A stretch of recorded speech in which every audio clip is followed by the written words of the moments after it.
Short and sweet today. So what happens if we don't change the narrative of what we're looking at, what we're seeing, how we're feeling, what we're doing? Like what does life look like for you in 5 years? What does life look like for you in 10 years, in 20?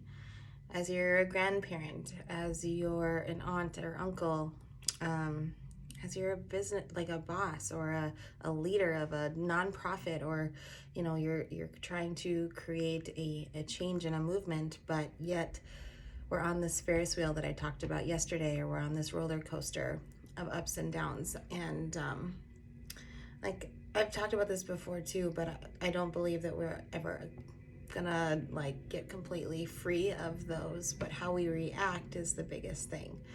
So if we can start to look at these things, how can we see ourselves in 5 years? Or actually, what if you thought about it in 30 days, like what you could see yourself as in 30 days?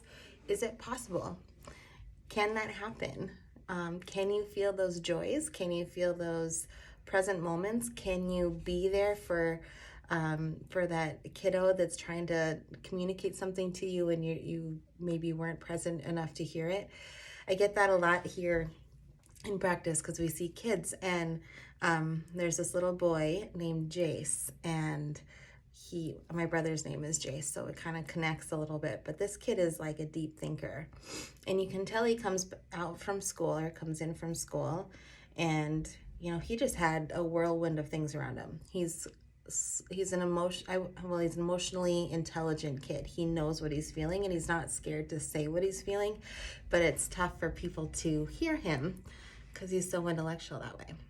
And he comes and lays down, and he just puts his hands behind his head like this. He lays down and he just tells me about his day, how he's been feeling, how he maybe a conversation didn't go well, or maybe he has a joke for me. Like, it's just a very neat appointment with him. But and sometimes I'm not there, like I'm seeing him around 4 o'clock, and I feel like I've maybe had a full day already. But there are some people that really remind you to be present with them, because they're going to share something that's either a lesson or a success, or maybe even a compliment. And those things are hard to hear if you aren't present. So one, try to be around people who do that for you, or at least notice that they do. There are people who are way better at this than me, and I love being around them. I will say conversations get a lot quieter in the fact that there's not someone trying to do better than the other.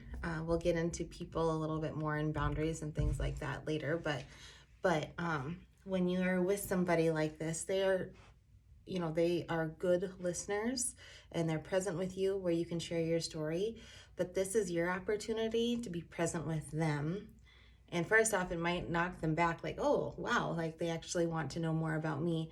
And they'll appreciate that, and they'll tell you usually. So just really think about those things. How can I be around people who are present, especially as you go through these 30 days and you're trying to be better at it? You got to surround yourself with people that think like you.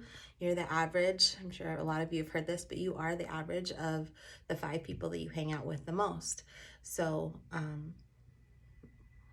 are you the one that's most present for everyone else, and you need to find someone else to help you grow, or vice versa? So, just think about those things, and we will be back at you tomorrow.